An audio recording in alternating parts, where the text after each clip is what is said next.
堀内くんってマジで使えないじゃん。それで結婚とかありえないよね。将来性ない男掴んだ奥さん、かわいそう。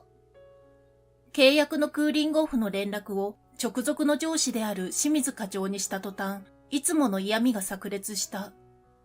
清水彩菜。俺よりも2歳年下の営業課長。仕事は確かにできるのだが、課長職についているのは社長の娘だからに他ならない。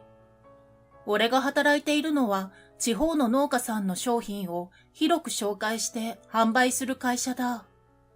現社長の父親、つまり現会長が果樹農家をしながら独自の販売ルートを開拓したことから始まった会社なのだ。会長は自らが農家であることを誇りにした男気あふれる人だ。俺がこの会社に入ったのも父親がみかん農家をしており、その手伝いをしていた時に出会った会長に惚れ込んだからだった。あきとくん、お父さんのみかんは本当に美味しいね。お父さんの努力の結晶がこのみかんだ。だから日本中の多くの人に愛されて、毎年待っていてくれるお客様がいるんだよ。農家を大事に、そしてその家族に愛情を持って接してくれる。俺が一番尊敬する人だ。だが、現社長は農業に自分が携わったことがないせいか、利益第一主義。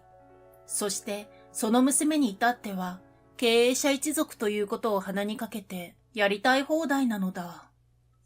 なんでクーリングオフになったの？1年の柑橘よりどり構想を申し込みいただいたのですが、欲しいのはポンカンだけだったからって。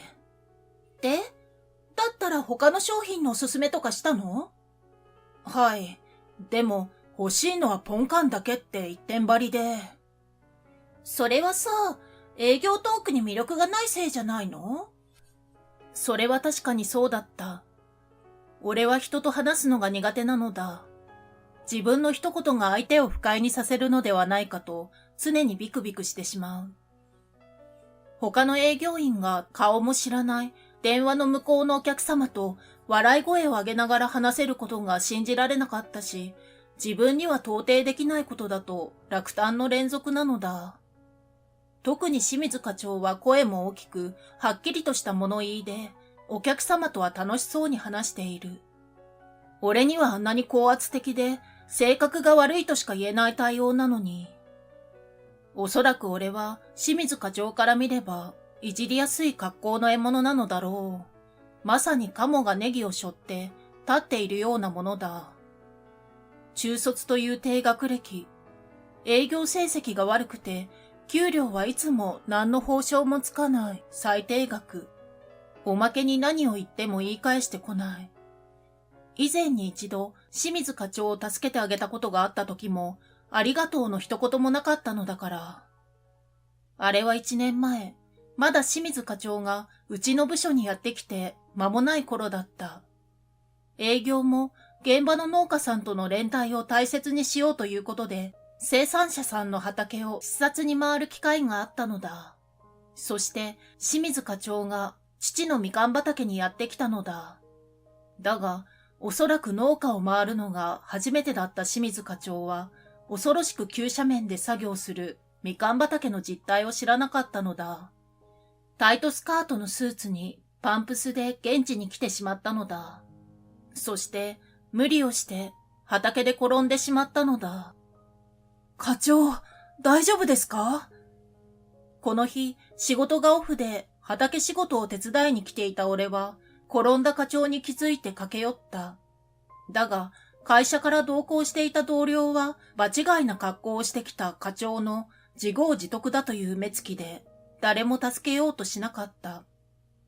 課長は膝をすりむいて、破けたパンストの下で血が流れていた。俺は課長を実家へと連れて行き、傷の手当てをした。そして、悔しさで涙を流している課長に自分のハンカチを手渡したのだった。課長は営業の経験があるのでしょうが、農業のことは知らないんですよね。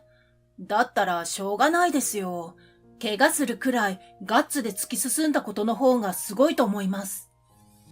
俺としては精一杯の慰めの言葉をかけたつもりだった。だが、清水課長は何も言わずに立ち去ってしまった。助けた俺には何も言わず、長靴を貸した母にだけお礼を言って帰って行ったのだから、俺のことをよっぽど嫌っているに違いない。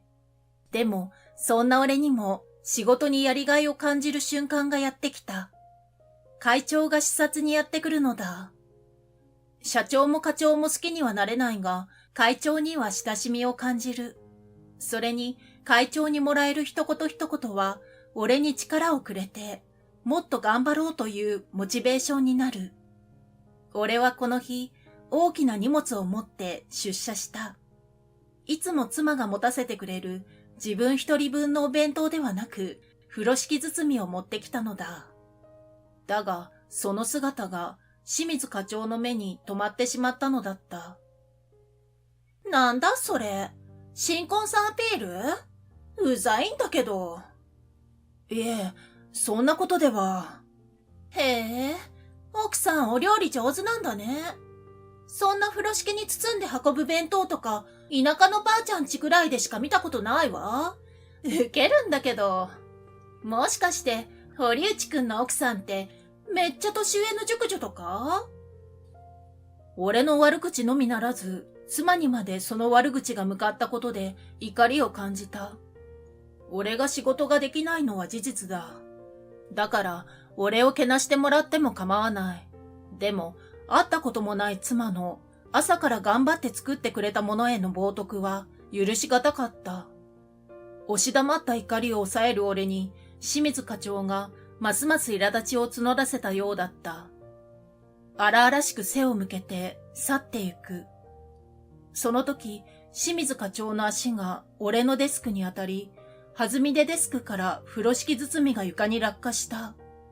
あっと思った時には、すでに床でガチャンという嫌な音が鳴る。重箱が割れた音だ。さすがにそばでその様子を見ていた同僚が非難の目を清水課長に向けた。何よ、私が悪いって言うの？俺は黙って床の風呂敷を取り上げた。割れた重箱の中から漏れ出た汁が床に広がる。申し訳ありません。今片付けますから。俺は掃除用具を取りに用具室に向かった。あれは妻と俺の母がこの日のために何日も前から計画して作ってくれたものだったのに。俺がもうちょっと注意していれば。だが衝撃を受けて心が沈んでいた俺をさらなるショックが襲った。デスクに戻ると風呂敷包みの中の弁当がごっそりゴミ箱の中に放り込まれていたのだ。重箱が割れたとはいえ、まだ食べられるものをゴミとして捨てるなんて。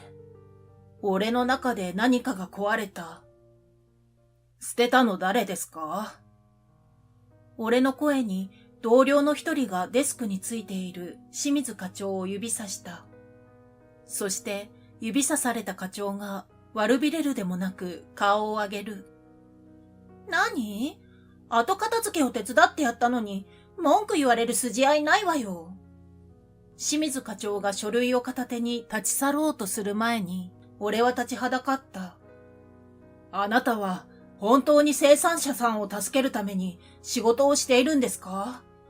この会社の理念を理解しているのですか？はあ？理念？地方の生産者の作物をもっと多くの人のもとに届けよう。これは生産者一人一人の働きに感謝しようという会長の思いの表れです。そんなことあんたに講釈垂れられなくても知ってるわよ。知っているならこんなことはできないはずです。こんな風に簡単に汚れたものとして捨ててしまうなんてことは。重箱の中に入っていたのは母と妻が一緒に作ってくれたみかんの果汁をすし酢代わりに使ったいなり寿司だった。こんなことしてどうなるかわかっているんですか？何？私を脅すつもり？このお弁当は俺のためのものではなく、私のために作ってくれと頼んでおいたものだ。営業部のドアを開けて入ってきたのは清水会長だった。おじいさま。会長の突然の登場に営業部の中に緊張が走った。よりによってこんな風に上司と部下が揉めている瞬間を見られてしまうとは。会長が俺が手にしたゴミ袋の中を見て、それから清水課長を見た。捨てたのは綾菜。お前か？はい。床に落ちてフロアを汚していたので。雑巾で拭けばきれいになる床と、これを作ってくれた人の心と、どちらがお前には大切なんだ。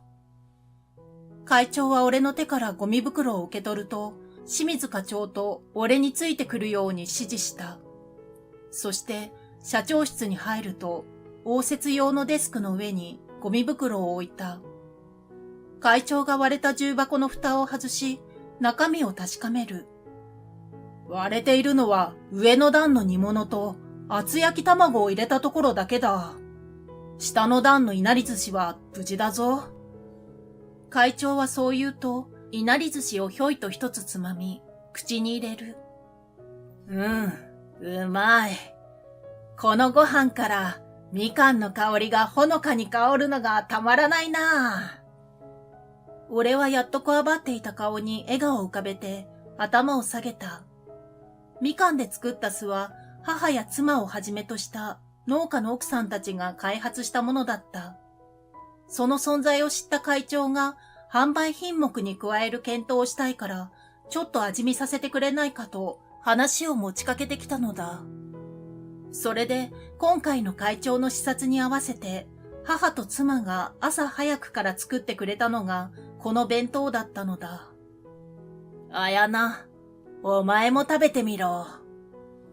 ゴミ袋の中から出されたいなり寿司に、清水課長が一瞬嫌な顔をしたが、しぶしぶというようにいなり寿司を受け取り、口にする。そして、その味に驚いたように目を見張る。どうだ？うまいか？はい、美味しいです。これはゴミにするにふさわしいものか？いえ。清水課長が消え入るような声で言った。お前にとっては一瞬で口の中から消えるものだろう。でも、これを作り上げるのにどれだけの人間の努力が込められているか考えたことはあるのか？米農家は台風の時でも暴風雨の中で米を守ろうと奮闘する。みかん農家は水はけのいい土地が樹木に最適だから、作業には非常に体力を必要とする斜面でみかんを育てる。それに、このいなり寿司を作り上げるのにも、堀内くんのお母さんや奥さんが朝早くから心を込めてくれたんだ。それを、お前はゴミだと言って捨てたんだ。会長の強い言葉に清水課長はうつむき、涙を流し始めた。そしてポケットからハンカチを取り出すと口を覆った。だがそのハンカチを見た瞬間、俺は怒りよりも驚きに満たされた。清水課長が手にしていたのは、あのみかん畑で怪我をした時に貸してあげたハンカチだったのだ。綺麗にアイロンがかけられ、大切にされているとわかるハンカチ。なぜこんなことをした？お前には農家の人たちの苦労について幼い時からずっと語ってきただろう？その会長の言葉に、ついに清水課長が泣き声を上げた。ごめんなさい。あなたの持ってきたお弁当を見るのが苦しかったの。奥さんへの愛情を見せつけられているみたいで。泣き声を上げる清水課長を前に、俺も会長も目が点になっていた。何を言っているんだ？堀内くんが奥さんを愛していて、それを見るのが苦しかった？それは…言いながら、会長も次第に清水課長の言いたいことが分かったらしく、罰の悪い顔で俺を見上げた。まさかとは思うが、堀内くんのことが好きで、こんなことをしてしまったと？清水課長がぎゅっと握りしめるハンカチにしがみついているようだった。お父さんに堀内くんのことを言ったの。でも、完全否定だった。中卒の冴えない男と結婚させるためにお前を育ててきたわけじゃないって。まして、農家の嫁になどできるかって。それで、自分でもどうしていいかわからないでいるうちに、堀内くんが結婚するって知って、自分の気持ちをどうしていいかわからなかったの。あんなに俺のことを罵っていたのも、俗に言うツンデレというやつだったのか。デレを見る機会はなかったが、溢れる自分の中の葛藤を攻撃として発散するしか身を守る手段がなかったのかもしれない。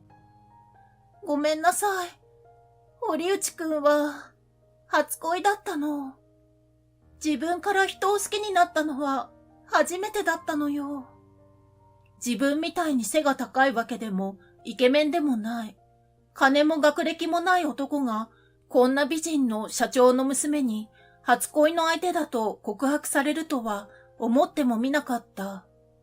俺は元々のコミュ障を発揮して、ただ口をあんぐり開けていることしかできなかった。堀内くん、すまなかった。この借りは必ず返すし、このお弁当も食べられるだけ私が責任を持って食べるからね。お母さんと奥さんに美味しかったと伝えてくれ。俺は会長に頭を下げると部屋を後にしようとした。堀内くん。課長に声をかけられ、俺はギクシャクとした動きで振り返った。本当にごめんなさい。それから、このハンカチ、返さなくてごめんなさい。いえ、そんなものは。もらってもいい？はい、どうぞ。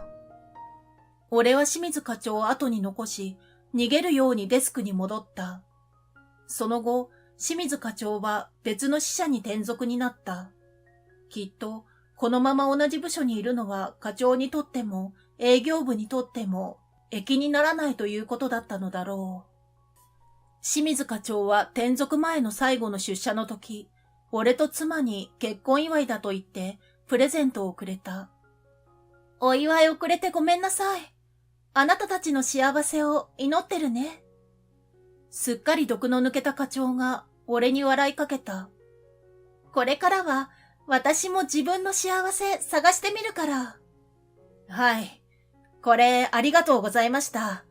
課長もお元気で。